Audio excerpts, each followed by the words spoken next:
Hey guys and girls, today we're going to talk about something that is quite dear to my heart, should we say, and that is the big lovable rogue, Russian rogue, that is Thunder. And did you see his cookery, mate?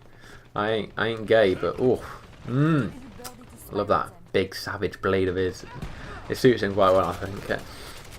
Anyway, but I think from you probably guessed from the title of this video what we're going to be talking about, and I'm sure you've heard about it before as well, but it's about the balance of this big lovely fellow, and the reason why we're going to be talking about that is so that I can find out what you think should happen in the future for this particular merc.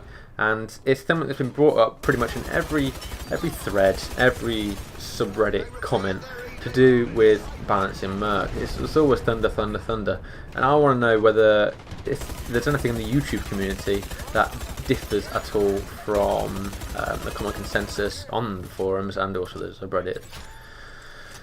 So first off, oh my gosh, yeah, you definitely want to take my advice, guys. Look at that skill. Look, I own that proxy. I showed that proxy his spots. That proxy thinks he's won. No, just embarrassed him on national, international YouTube vision, television, something like that. Anyway, the thing, I don't know what I'm saying. This is my first video on this post-commentary thing, guys. Be gentle, be gentle. The first subject that I've got written down is things that make Thunder annoying. Whether it's balanced or not, I think is a discussion that we can probably take after this, but I think it's important to pretty much put to bed the idea that the merc Thunder isn't annoying to play against. This is what I'm talking about. Playing against, oh, it's lovely. But playing against, his concussion grenade is probably the most annoying thing I've ever come across playing Dirty Bomb. And part of that is there's no warning. Okay, when RT uses artillery strike, and even I think when like other people use similar abilities. So when Stoker throws his Molotov or Nado throws a grenade launcher, not throws a grenade launcher, but launches her grenades from the grenade launcher. There is some warning. You expect it to happen, but the thing with Thunder's cooldown means that he may or may not actually have it ready, raring to go, and that makes him unpredictable and annoying to play against. So there's no warning to concussion. He throws it, he gets banged, that's it. And as long as he turns the corner with bullets in his weapon, you're pretty much going to drop to the floor right there. So, and part of that is that there's no available retaliation. Once he hits you, your screen goes white. All you have to do is wait for the red hit markers to appear, and then your body drops to the floor. You hope there's a medic around it, and that's pretty much it. So there isn't any way to counter it once it happens. It's incredibly hard to avoid it before. So there isn't really a cure nor a prevention for his comp. It's incredibly strong if it's used correctly. And third off, it's Thunder as a merc is easy to use by noobs. Somebody can install the game, pick him up from the store, and then what I've heard his concussion grenade being referred to as an I win button. You throw it, and then your target is pretty much incapable of doing anything which makes a good Dirty Bomb player move or see. And of course, every good Dirty Bomb player knows how important movement is to the aspect of a pro player. And talking about pros, we're going to move on to the pros of playing Thunder. So using him as opposed to playing against him. So obviously we've gone over the fact that the conk grenade makes enemies totally vulnerable. It basically plants them to the spot for a limited amount of time. As long as you get there in time for the effects to not wear off, you can put them to bed. The cooldown itself is extremely short, so you can spam them out quite quickly. This means that you can also use them in getting away scenarios, not only offensively. And of course, Thunder, I think, is a joint with Fragger? He's below Rhino, I know that, but I think he might be second or third highest health ball in the game, which of course makes him incredibly tanky. And even without the the added effects of being flashed at any one stage, it's incredibly hard to put down, especially with some high DPS weapons that he has available to him. And going on to that, as well as the high DPS, his weapons have amazing range. Some of them are burst rifles, some of them are massive machine guns with larger capacity. He has a lot of flexibility in the weapons department. So it's easy to see. He's flexible, he doesn't take a lot of skill to use. I can see why that would also sour the taste in a lot of veterans' mouths when it comes to discussing the balance of Thunder. But when we come to the cons, so using him, what I think obviously is not a strength, is actually a weakness of Thunder, is, and I mean this when we compare other mercs. So the first one is that the conk grenade doesn't deal any damage. And I understand that this is offset slightly by the quick cooldown, but if we take the frag grenade from Fragger and we put it in the place of where Thunder could use his conk grenades, that would be ridiculously OP with that sort of cooldown. But it's the trade-off and the positioning that is required from using Thunder, which means that it kind of like merits a kind of cooldown buff, if you will.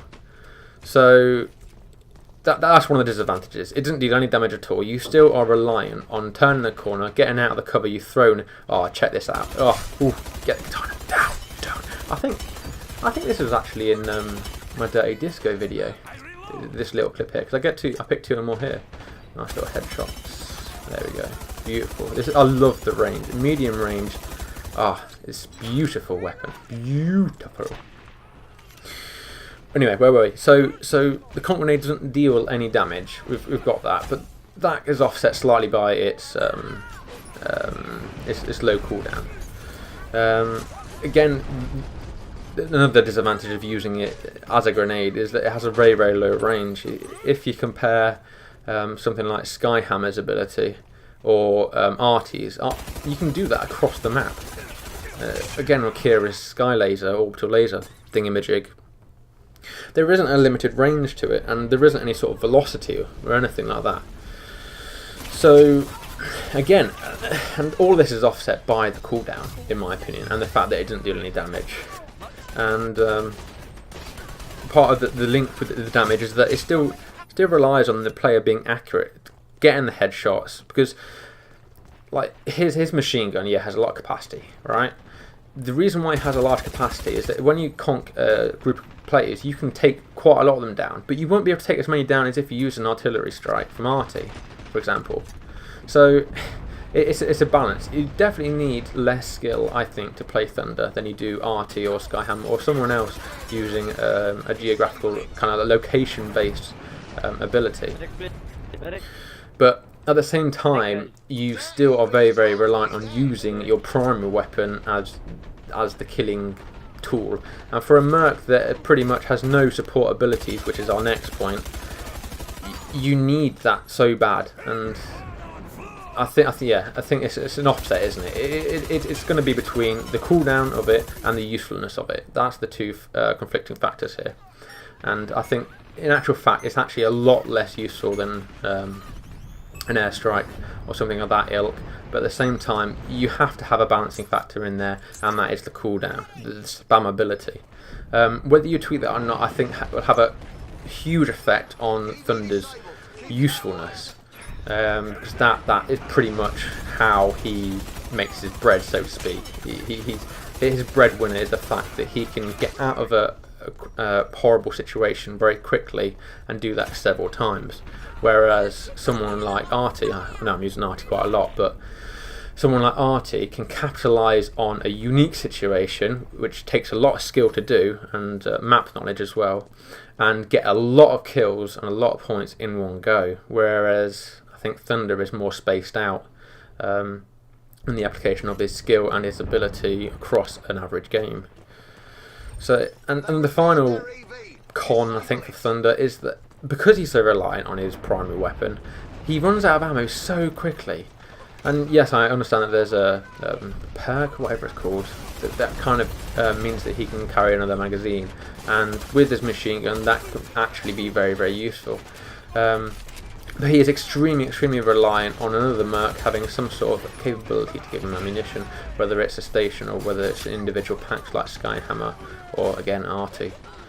So he is very reliant on support, and just like any other.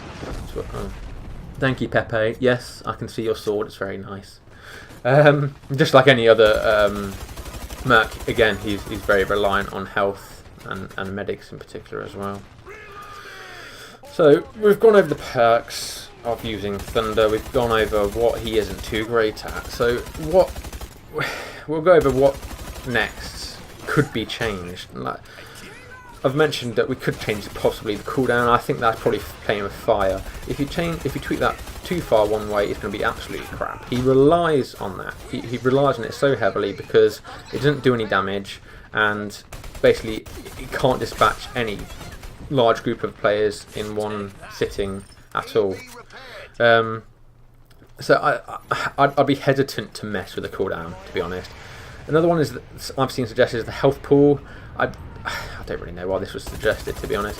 I can't see it being changed at all. Like, I think it's fine where it is. Just leave the health pool where it is. That's not the way to do it. We want to change the core of why he's seen as annoying, and that is his ability, which is his conk nade. It's not his health, it's his conk nade. Taking into account that we're going to change the conk nade, we can perhaps do it in two different ways. We can change it from what is essentially at the moment a combined flashbang and concussion grenade to one or the other. So, and what I mean by that is that oh yeah, there you go. There's another con that I haven't thought of. You have to take quite a bit of consideration throwing it, because you can flashbang yourself and your allies as much as you can your enemies. So I guess there is a bit of skill involved with Thunder. Totally not contradicting myself at the moment, guys. Keep quiet. But at the same time, I do think like it's not comparable to the amount of map knowledge and skill that an Artie player would need to lay down successive fire to get a good kill streak going. But yeah, so going back to what could be changed potentially, you can either change it so that it gets rid of the movement debuff that it causes, or either the sight debuff. That's a good possibility. I think that's only second to the implementation of cooking the grenade, like Fragger has. Like, the problem I find that I think a lot of people have with Thunder is that he's so easy to use, and the reason for that is because you just chuck it. There's no consideration. As long as you're in cover and you don't get blinded yourself, you just chuck it. Whereas if you had a cooldown on it, similar to if you had similar to Fragger's grenades, then not only does that give you people playing against them a warning, which is going to lend to less frustration, but it actually increases the skill ceiling for using Thunder, which I think is a two-pronged change that is probably a lot more suited to the problems which Thunder has than to change the way that the conk grenade operates. So I would probably keep the conk grenade as it is, debuffing both movement and sight, but I'd add like a 3-second timer or whatever the standard is for Fragger at the moment, and see how that changes, and then go from there. The thing I hate seeing, the thing I always dislike devs for doing, is tweaking very small numbers that you can't even see, that you'd hardly ever feel, and that just don't lend very much. And I know this isn't, it probably isn't the case, but it just seems lazy from a developer point of view to change a few numbers in a piece of code rather than trying to make something more exciting and more interesting to use, while at the same time perhaps nerfing it. That's probably the bulk of what I'm going to go on. I've chatted on for 15 minutes now. 15 minutes of just chatting about Thunder in a video game. I'm a really cool person, guys. I hope you appreciate the effort that I put in to be cool for you guys. Anyway, that's my thoughts on Thunder and the ways to balance him. If you have any additions or any contradictions to what I've said, please put a comment down below, and we can have a useful conversation about this. And hopefully, well, I'm sure the devs already know about this, like, because Thunder is mentioned more times surely than any other merc in terms of balance. But there isn't any sort of award for not thumping it into the developers' heads. If that makes sense. I'm not sure it does. What I'm trying to say is that we have to keep repeating things so that the developers get the idea of what we want. Because at the end of the day, especially for a game such as Dirty Bomb, which is in beta and going through a lot of development at the moment, the game can be shaped by what the community and us players want. And we have to make sure that the devs hear it loud and clear. So with that in mind, please leave a comment down below. And if you like this video and want to check out more other stuff, then do so please, and also click that subscribe button if you haven't already. Thanks very much, chaps and ladies. I will see you in the next one. Thanks again.